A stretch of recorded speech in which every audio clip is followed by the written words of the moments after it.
Brenchley, and I am interviewing them to find out about their family culture. And they have been married for how many years now? It'll be 10. 10 years. 10 almost. And you have 2 kids, correct? And their names and ages? We have 2 children, Vivian and Spencer. Vivian is 7 and Spencer is 5. And Tim has an older son, Marcus, who is 28. 8. So that was my first question. So just Spencer and Vivian are the only 2 children that live with you. Okay. How would you describe your family structure? Like, is it kind of blended then since he has an older child, or? I mean, I guess textbook you could say blended, but I think we're very nuclear. We have 2 parents and 2 kids in a household. We have an older child that comes, who's very busy, but when he does come to visit, a grown up to us, but they're big brother. Gotcha. And she told me you're adopted by a family. And what was that like? It was challenging, for sure. Because if you don't mind me, she said you were adopted by a white family. So did that make it more difficult, or?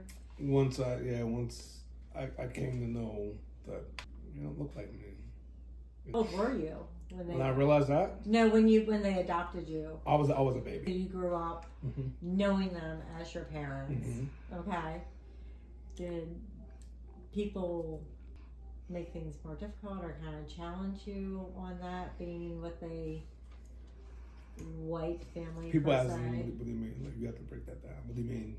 Who made it difficult? I know some people look at a white family that might have a black child and say, like, oh, well, why? Or some kids might look at you and say, why do you have a white family? Like, if you have a black friend, why are your parents white? It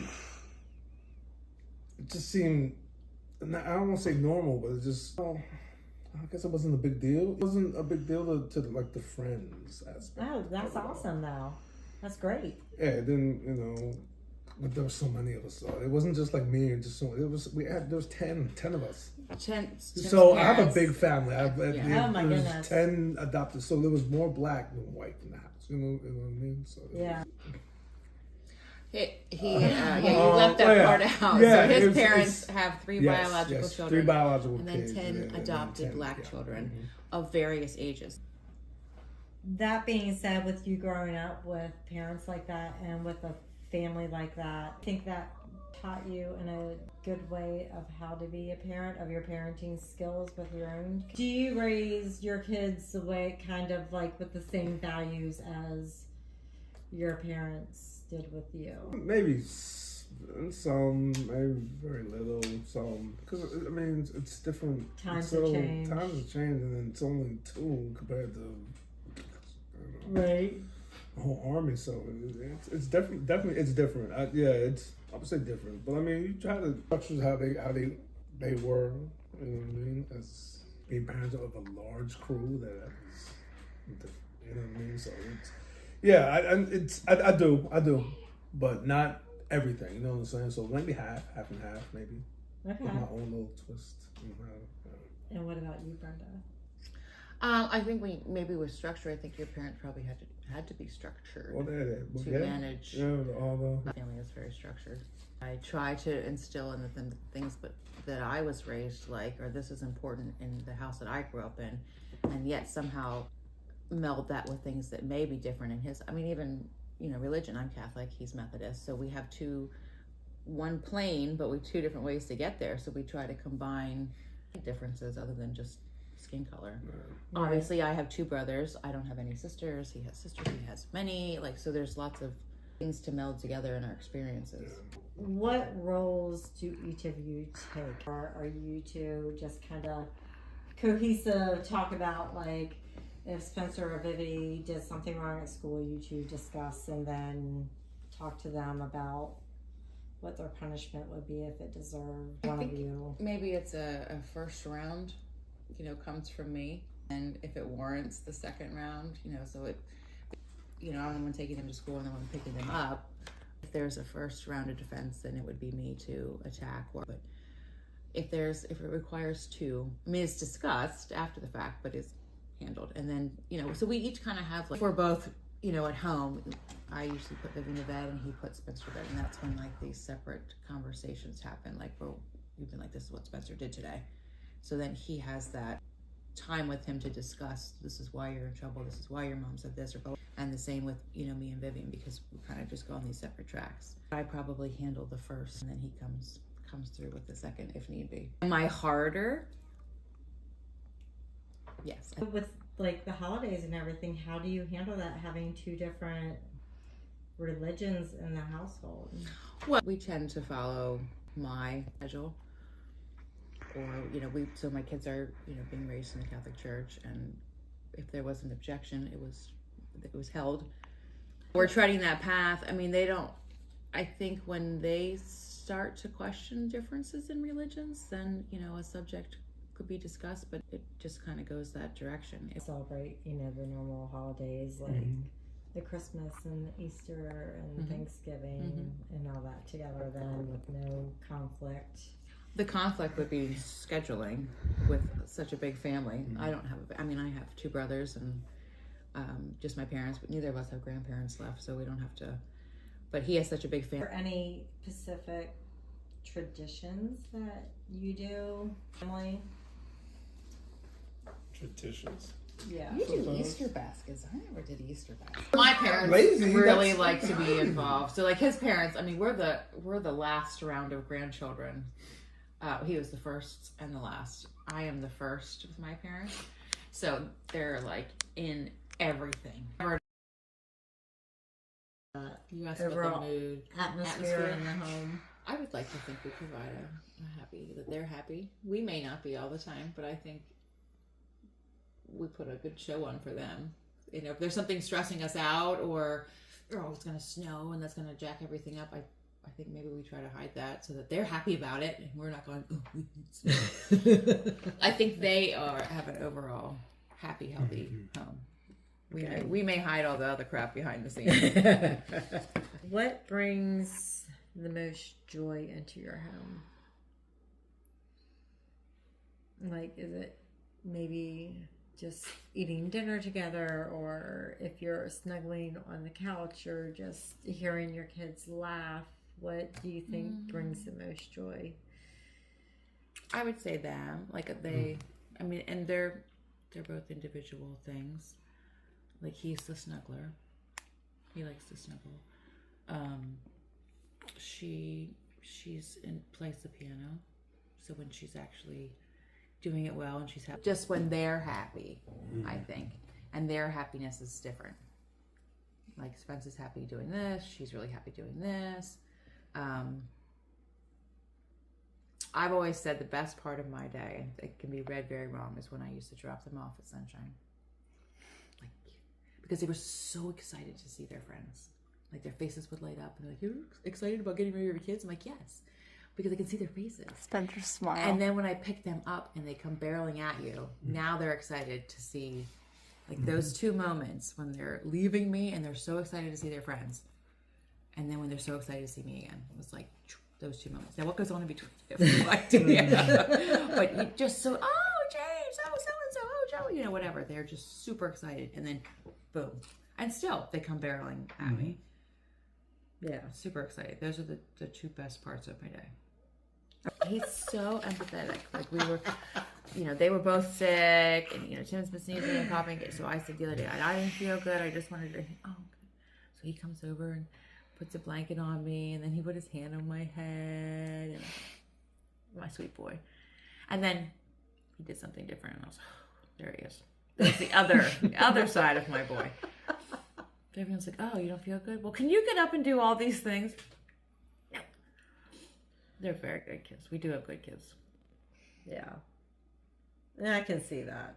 I mean, he's always happy. So what was... Frankie and I like to go to Sunshine sometimes. Your favorite childhood memory for you? Oh, God. If you could pick, like, one...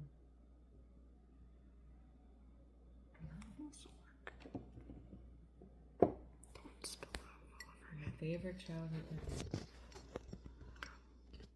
I can't pick. I mean, You can't just pick one, or like, was it just maybe going on vacations with your parents, or just going to the job with them and sitting there, or no.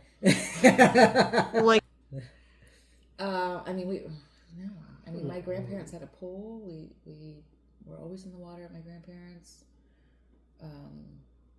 I can't. I mean, I had a great childhood. I won't say great. I mean, I had a good childhood. I had everything I needed. We worked. We did this. We hated this. We hated that. But I mean, I had a lot of privileges, and we're skiers, we're beachers, we're all of the above. I can't narrow it down to just one favorite thing. Okay, what about you? Same? Just so many with so many people and...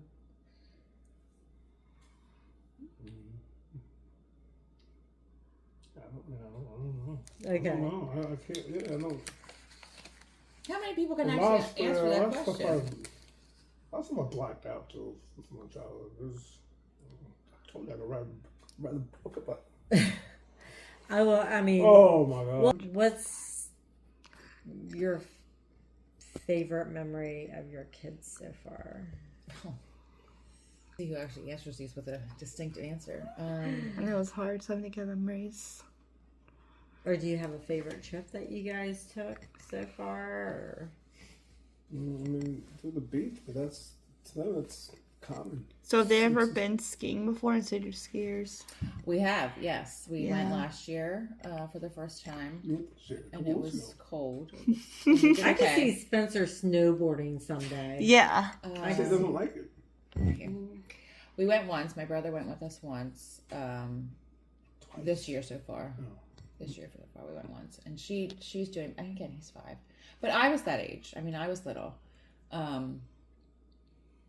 It's just a matter. But once he's done with something, he's done with something.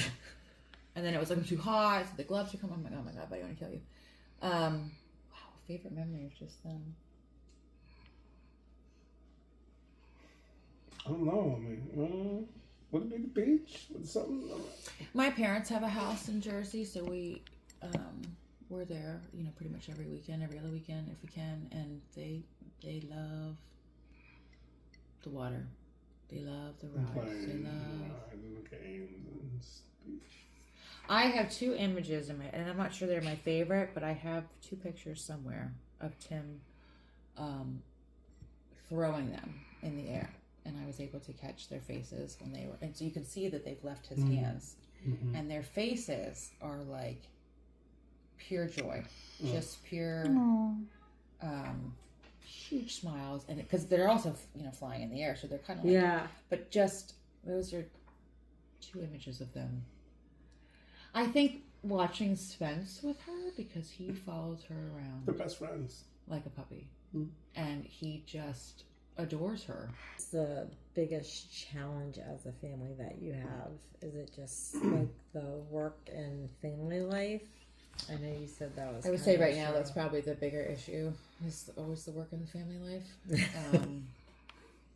When it comes to, who they are and who we are, that's something that they're only just learning about the differences in people. So that's not like right now it's not a problem that's walking through the door that we have to figure out how to handle or address or get ahead of.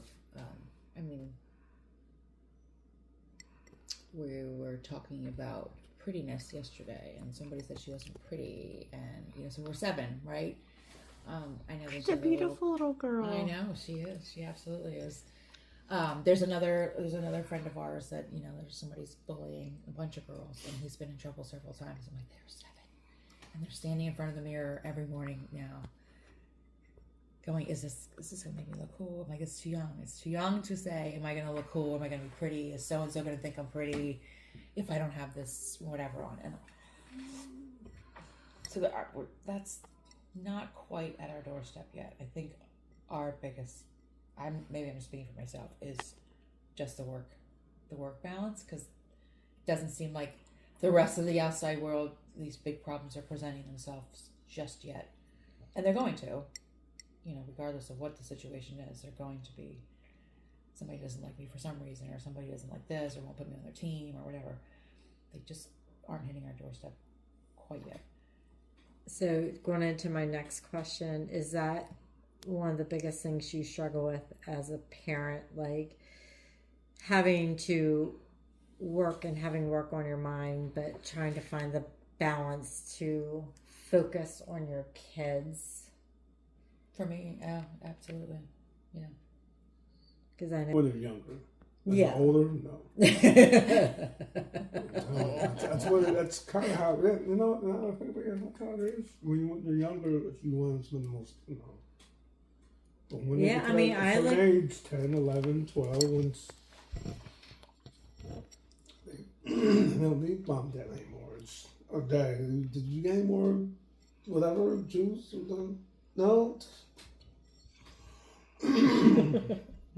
I know. I look at pictures of her when she's with Spencer and Vivian. So I'm like, oh, where'd my baby go?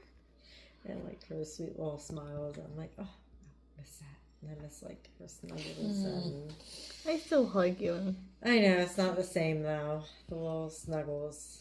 It's not the same. I know. My little kid, my pre-K hugs always are different. This little girl gives me a hug every day before I leave. She's new, but. What is like a fear that you have to overcome in your family, like maybe with the kids or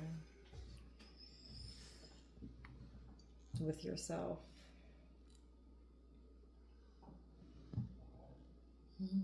Maybe I'm just afraid I'm doing it wrong. I think that's the fear in every good parent. Is there a right? If there is, am I doing it right? Am I doing, you know what I mean? Like, am I doing it wrong? Yeah. What's the challenges that you feel most proud of that you have accomplished?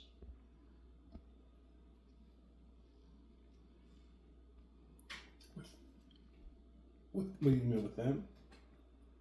With them, or even with yourself? I mean, you could even Hey. I'll paint her butt sometimes. That's probably a good answer. That could be.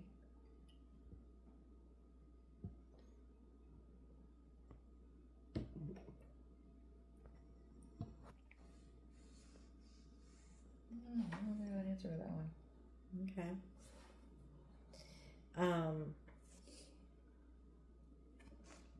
Does having them sometimes put a lot of stress on your marriage? Like if there's ever a conflict, like a disagreement with the way you're handling a situation, or just like you feel like you two don't get enough alone time? Do you feel like there's a stress? And every situation should be handled the way I want it to be handled. I mean, that's right. If you're not doing it my way, it's obviously the wrong way. Yeah, there's no, at this stage in the game, you're in the trench. Like there's no time because you just can't wait for them to go to bed so that you can go to bed. I don't know. I feel like when they were babies, maybe that was a titch easier because you could just lay there with them, and now you're like, no, just go to bed. Don't come out again. Don't. Like you just can't wait to have that time to be in mouse. Yeah, there's definitely not enough time in the day, and there's certainly not enough time for yourself, let alone your spouse, because you're just checked out. You want to punch out and be done. Like in this stage, I mean, maybe when we get to the next stage and they're older, then there's some more freedom, some more you time, some more us time. But right now, no. You don't feel like talking at the end of the day. You're just like, if you don't know already, then too bad. You have to know some other time. I'm not telling you. Gotcha. Now I know this is in the future, but do you think, like, let's say Vivian gets in a sport and then Spencer gets in a sport, do you guys think that you'll be able to conquer those challenges of be in two different places at once? Now we're there. You are there now? We are there. And those are, it's a big stress. And it's hard because up until, Spencer started playing soccer with her, what was he, 3, 4? He was just along for the ride with everything she started. Because you can start soccer early. Mm. Like, that's the earliest you can start something in soccer. So there he was, along for the ride. Just happy little boy, sitting in the stroller, along for the ride. Now the struggle is if it's not about her. So she plays hockey, he plays soccer. If they weren't at the same time, so one's going one way, one's going another way. But if she has to go watch him, it's like, oh, this is boring. Your brother sat here and watched you. You're going to sit here and watch him. Being two places is hard. But, which is hard. And when is it his turn? So she's playing piano. I was going to wait till next year, if he wants to do it. Because he comes in after her sometimes and pokes around. Why don't I get to do this? Or why don't I get to do that? The sports. And we didn't have that young. Mm-hmm. And it certainly wasn't nights of the week or traveling, or it's definitely a lot different now for these kids. I'm like, this is a lot for a 5-year-old to handle throughout the week. Or, she's in Girl Scouts. Now we're doing lacrosse. He's going to start t-ball and soccer at the same time. And, and then getting to picking and choose. It's hard for them to decide. Well, so-and-so said they're going to do this. Well, so-and-so's going to do this. What would you like to do? And if you're doing it, then we're going to do it. You don't want to do it next year, fine. But we're doing this whole thing the whole way through.